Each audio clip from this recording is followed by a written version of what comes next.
오늘 말씀 가지고 내가 기도하노라 하는 제목으로 말씀의 은혜 토요새벽 예배 말씀을 좀 나누기를 원합니다. 새해 우리는 빌립보서 말씀으로 은혜를 나누고 있죠. 성경의 모든 말씀들이 다 귀하고 다 아름다운 말씀들입니다. 근데 사람들마다 좋아하는 말씀이 있잖아요. 제 개인적으로 특별히 좋아하고 감동되는 성경을 따지자면 저는 빌립보서입니다. 왜냐하면 제가 신대원 다닐 때 거의 이제 30년 다 됐, 25년 다 됐네요. 네. 신대원 다닐 때에 제가 제일 먼저 귀납적 성경 연구를 배워서 말씀 연구를 했던 성경이 바로 빌립보서예요. 그래서 어느 성경보다 가장 제가 많이 성경을 깊이 읽었고 여러 차례 말씀을 연구했던 말씀이 바로 빌립보서입니다. 그러게 저 개인적으로 성경에서 가장 귀한 말씀들이 많지만 저 개인적으로 빌립보서를 참 좋아하고 사랑하며 여러 번 설교를 했던 그리고 묵상했던 말씀입니다. 올해 들어서 이제 이 빌립보서 말씀을 지금 세 번째 나누고 있죠. 두 번을 나눴습니다. 제가 첫 번째 말씀에서 그 말씀 드렸잖아요. 우리 안에 착한 일을 시작하신 하나님께서 그리스도 예수의 날까지 이루신다. 이 말씀을 나눴어요. 그때 그 두 가지를 중요하다고 생각하고 말씀 핵심을 짚어드렸습니다. 첫 번째는 하나님께서 이미 우리 안에 착한 일을 시작하셨다는 거예요. 그리고 이루신다는 겁니다. 이것이 우리에게 있어서 너무나 중요한 약속이 되는 거죠. 그래서 여기서 생기는 두 번째 게 있어요. 그게 뭐냐면 지금 우리는 이루시는 날까지는 미완성하는 거예요. 완성품이 아니란 거죠. 지금은 부족하지만, 지금은 연약하지만 하나님의 뜻 안에서 빚어져 가는 주님의 토기, 주님의 작품임을 고백한다는 거예요. 나쁘니까요? 아니요. 지금 나에게 상처를 주는 그 사람 또한 미완성이에요. 그런 마음으로 서로를 용납할 수 있는 거죠. 우리가 이 마음을 가지고 신앙생활하는 것이 너무나 중요하다는 겁니다. 그리고 지난주에 두 번째로 사도 바울이 빌립보 교회를 향하여 예수 그리스도의 심장으로 사모한다. 우리 방금 읽었던 8절 말씀이죠. 사모한다는 말씀을 제가 지난주에 나눴어요. 바울이 당시 그 빌립보 교회를 사랑했던 이유가 뭐냐? 바로 그 빌립보 교회가 사도 바울의 복음에 동참하며 헌신했기 때문이라는 거예요. 여러분, 그 빌립보 교회가 당시 복음에 동참한다. 이게 뭘 의미할까요? 그냥 선교헌금 얼마 버리다 그 말이 아니에요. 그 뜻이 아닙니다. 죽음을 두려워하지 않고요, 감옥에 갇혀있는 그 사도 바울의 삶과 함께 헌신하고 동참했다는 거예요. 삶 전체를 쏟아 부은 거예요. 생각해 보세요. 지금이야 예수 믿는다고 누가 박해를 해요. 아무 상관없죠. 근데 그때는 그렇지 않다고요. 예수를 믿는다, 예수를 전한다는 자체는요, 생명을 거는 일이었어요. 생명을 거는 거라고요. 자기 생명을 걸고 복음을 전하는 거였어요. 그럼에도 불구하고 이 빌립보 교회가 자기의 생명을 조금도 아까워하지 않고 복음에 참여하고 그 감옥에 갇혀있는 사도 바울을 위하여 연보하면서 기도하면서 함께 복음을 전하는 일에 동참했다는 거예요. 삶의 전체가 하나님의 복음에 사로잡혔더라는 거예요. 그러니까 사도 바울이 그 빌립보 교회를 사모할 수밖에 없죠. 그래서 그 사도 바울은 그 사모하는 마음으로 내가 기도하노라, 기도하는 모습을 볼 수 있어요.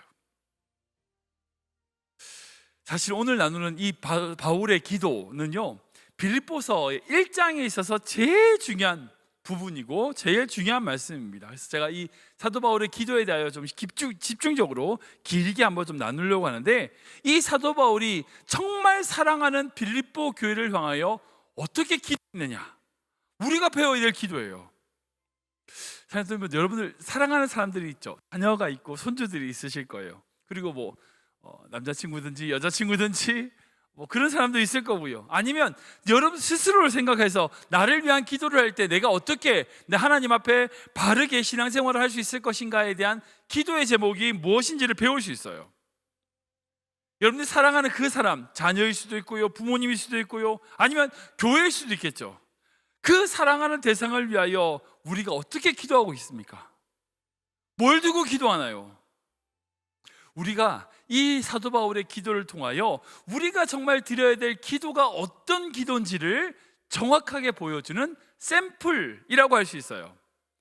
그 기도의 바른 것을 가르쳐주는 본문이 바로 이 8절부터 9절부터 11절까지 3절밖에 안 되지만 이 3절의 말씀이라는 거죠. 일단 이 빌립보 교회를 향하여 사도 바울이 기도하는 기도는요 3가지입니다. 첫 번째는 뭐냐면 9절 말씀 보면 사랑이 풍성하도록 기도하고요, 10절 말씀 보면 지극히 선한 것을 분별하도록 기도하고 있고, 마지막으로 세 번째로 11절 보면 의의 열매가 가득하도록 기도하고 있어요. 오늘은 사랑이 풍성한 것, 이 첫 번째의 기도에 대하여 함께 나눠보기를 원합니다. 먼저 우리 9절 말씀 다시 한번 읽어볼까요? 같이 읽겠습니다. 시작.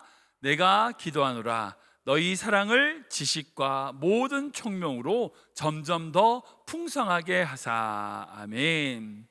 사도 바울이 이 빌립보 교회를 위해서 기도한다. 내가 기도하는데 어떻게 기도하느냐? 너희 사랑이 지식과 총명으로 말미암아 점점 더 어떻게 된다고요? 풍성하게 되기를 기도한다는 거죠. 우리가 흔히 이제 고린도전서 13장을 이제 사랑장이라고 부릅니다. 아주 유명한 성경 말씀이죠. 들어보셨겠죠? 사랑은 오래 참고, 사랑은 온유하며, 뭐 이렇게 하면서 사랑에 대해서 쭉 얘기하는 귀한 말씀이 고린도전서 13장입니다. 근데 그 고린도전서 13장을 들어가는 바로 앞에, 바로 끝에 있는 12장 31절, 13장부터 사랑장인데 사랑은 오래 참고라고 하는 그 얘기가 나오기 바로 직전에 뭐라고 기록되어 있냐면 이렇게 기록되어 있거든요. 읽어보겠습니다. 시작. 너희는 더욱 큰 은사를 사모하라. 내가 또한 가장 좋은 길을 너희에게 보이리라. 아멘. 이 12장이 은사장이에요. 여러 가지 은사에 대해서 말하고 있거든요. 그런 여러 가지 은사에 대하여 방언, 병고침, 뭐 이런 여러 가지 은사에 대하여 말한 다음에 그런 은사보다 더욱 더 큰 은사, 가장 좋은 길이 뭔지를 너에게 보여주겠다라고 하면서 나오는 게 뭐냐면 그 뒤에 사랑은 오래 참고 온유하며 쭉 사랑에 대해서 말하고 있어요. 무슨 말이야? 너희가 그리스도인으로서 이 세상을 살아갈 때 가장 좋은 길이 있다는 거예요. 가장 완벽한 길이 있다는 거예요. 가장 행복하게 사는 방법이 있다는 거예요. 그게 뭐예요?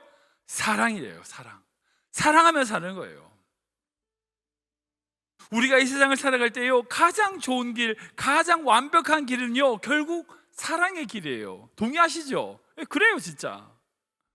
맞습니다. 우리가 어떤 환경과 상황에서도요 사랑하면 어떤 문제가 있다 하더라도 사랑하면요 그게 문제가 안 돼요.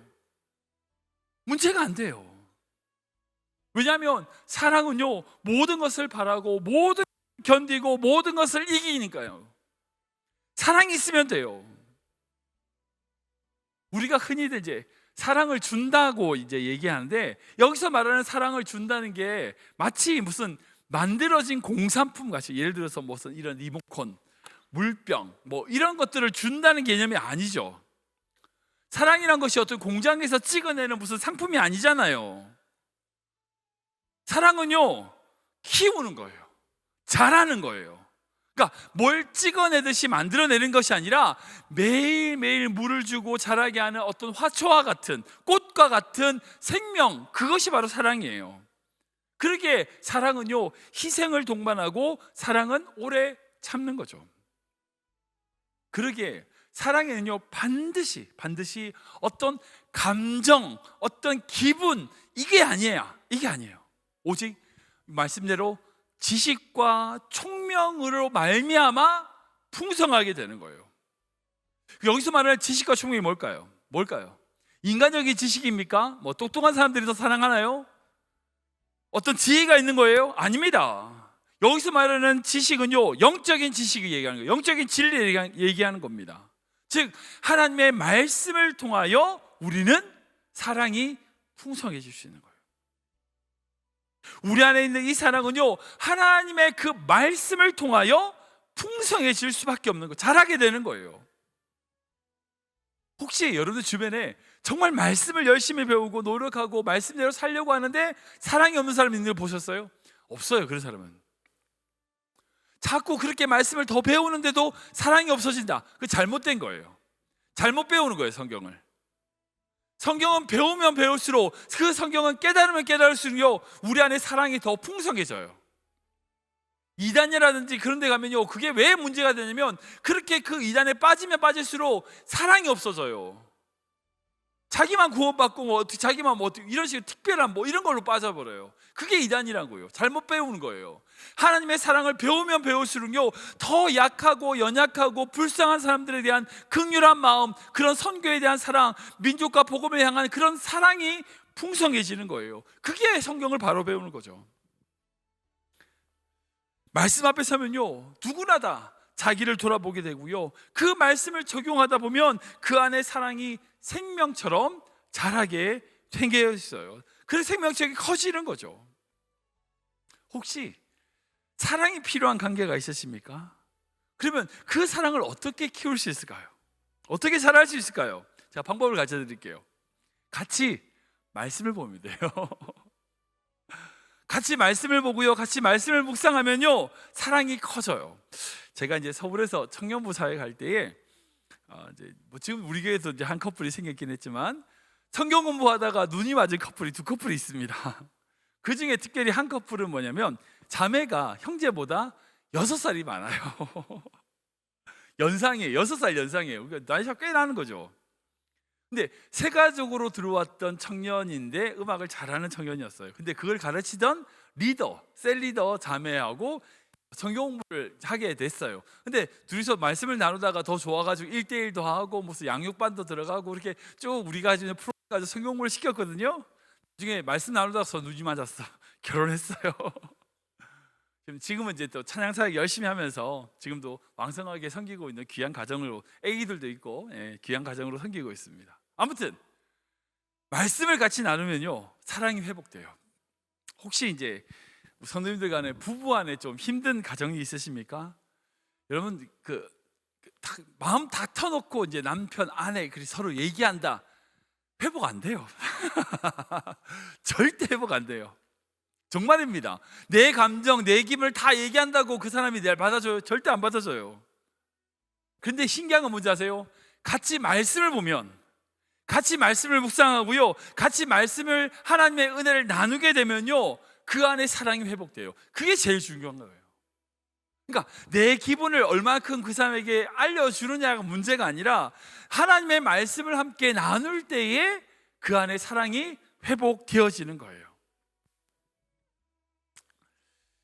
자녀들 여러분, 우리가 아까 우리 처음 얘기한 것처럼 사랑하는 자들을 위해서 기도하잖아요. 뭘 위해서 기도하시겠어요? 우리 자녀들의 삶에 물질이 가득하게 풍성하게 해주세요. 하나님, 우리 자녀들의 삶에 성공이 가득하게 해주세요. 이렇게 구하시는 분들도 계실 수 있겠죠. 하나님께 구한다는 게 제가 하지 말라고 할 수는 없을 거예요. 근데 생각해 보세요. 물질이 가득한다고 그 가정이 행복해지던가요? 물질 많아서 싸우는 집안이 더 많지 않던가요? 성공한다고 다 부부관계가 다 좋아요? 아닐걸요. 그 안에, 그의 삶 안에, 그의 가정 안에 사랑이 풍성해야 돼요. 사랑이 풍성해야 돼요. 정말 우리 자녀들이 복을 받는 건요, 딴 게 아니에요. 어느 곳을 가든지 간에 그 사람을 통하여 사랑이 흘러가는 사람, 그 얼마나 복된 사람이에요. 그 사람을 통하여 다른 사람 사랑을 받아요. 사랑을 전해주고 사랑을 받고, 여러분, 그런 삶이 진짜 행복한 삶이에요. 돈이 많다고 행복한 게 아니에요. 사랑이 풍성한 가정이 진짜 행복한 가정이란 거죠. 사도 바울은 정말 자신이 사랑하는 그 빌립보 교회를 위하여 기도할 때에 제일 먼저 기도한 것이 바로, 하나님, 그들이 안에 사랑이 풍성하게 되게 하여 주시옵소서 기도했습니다. 저는 이게 모든 성도님들이, 여러분들이 사랑하는 자들, 아니 여러분들 스스로 해서 기도할 때, 하나님, 이 기도 제목을 두세요. 주님, 제 안에, 아니 우리 가정 안에, 우리 아이들 안에 사랑이 풍성하게 해주시옵소서. 여러분, 이게 진짜 성숙된 기도예요. 물질을 달라, 뭐를 달라, 건강을 달라, 그런 기도보다 더 중요한 사랑이 풍성하게 달라. 그러면 돼요. 그러면 돼요. 이런 기도를 드리는 성숙된 믿음의 성도이시기를 주님을 축원합니다. 말씀 정리하겠습니다. 빌립보서는요, 사도 바울이 정말 사랑하는 빌립보 교회를 위하여 쓴 편지입니다. 그리고 그 속에 그 교회를 향한 바울의 진실한 기도가 담겨 있어요. 여러분, 이 기도가 2000년 전에 바울의 기도로 끝날까요? 아니요, 아닙니다. 지금 우리가 나를 위하여, 그리고 내가 사랑하는 자들을 위하여 기도해야 될 제일 중요한 기도예요.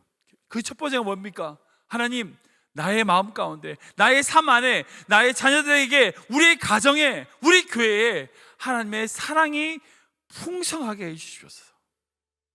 이렇게 기도하는 믿음의 손 되시길 축원합니다. 목회자로서 제가 늘 기도합니다. 하나님, 우리 교회 안에 사랑이 가득하게 해주시옵소서. 어떤 문제가 있든지, 어떤 갈등이 있든지 그 모든 것을 덮을 만큼 허다한 죄를 덮는다고 했는데, 하나님, 그런 사랑이 우리 교회 가운데 흘러가게 해주시옵소서. 우리 성도님들 가정 가운데 그런 사랑이 풍성하게 기도합니다.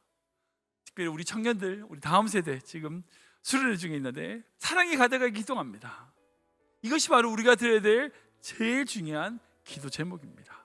이 말씀 잊지 않고 오직 주님의 그 사랑을 간구하며 풍성한 사랑 가운데 거하는 믿음의 성도 되시길 주님의 이름으로 축원합니다.